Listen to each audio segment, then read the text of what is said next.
Waɗannan korayen ƙwallayen fa. Ba ƙwallaye bane ba fa. Waɗannan da kake gani kankana ne. Kankana dai da gaske?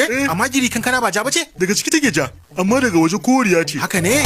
Kai, kaga cikin ta jagiri. Abin mamaki kaga ikon Allah. Ikon gaskiyar labai. Abin tausayi, bai ma san yadda kankana take ba. To yanzu bai san yaran ki shi dade. Ya wadatar idan ka ci yanka ɗaya kuma dama 3 gare ka. Ka shanye duka kuma koda kaɗan kada ya faɗi fara. Wannan da wahala yaran ki shi dade. Da kyar idan bai faɗi ba fa. Dukkanin jarabawa na haka suke da wahala.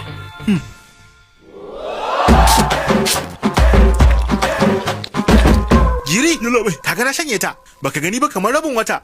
Mai gida abin yayi kyau fa. Da kyau, jajircewa ka ta burge. Nagode. Sai ta gaba. Ka fa babur. Ya kuma haka? Kutume lesi, na kase da wani al'amari. Me ya faru yalla bai? Ina taya ta hudun take? Tayi 3 na gani. Ha? Yalla bai, wannan abin hawan tayi 3 gare shi to. To ya akai baya jirkidewa? Tunda kake waye baka taba ganin kafi babur bane? Shi kwata-kwata bai san kafi babur ba. Duk abin da yake kasa da mota yalla bai san shi ba. Na gane. Wato mashin ne aka masa rumfa? Ya ishe ka. Yadda kake jin mamakin kafi babur dina, ni ma haka nake jin mamakin maganar ka. Shiga mu tafi. Yalla bai. Shiru. Shiga gaba. Kai, ka ji iska kuwa? Shi yasa ka cire kofofin?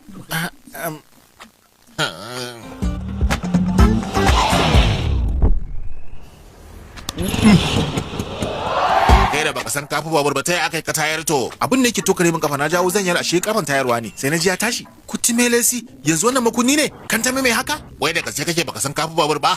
Kai dai ja mu je.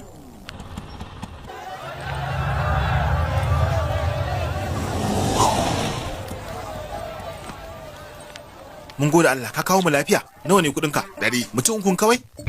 Kenan ka san na maneji baya biya. Ka ce dai ka gano ni. A na dai da maka ne ka sani. Tun farko na gano ka. Babban yaya, da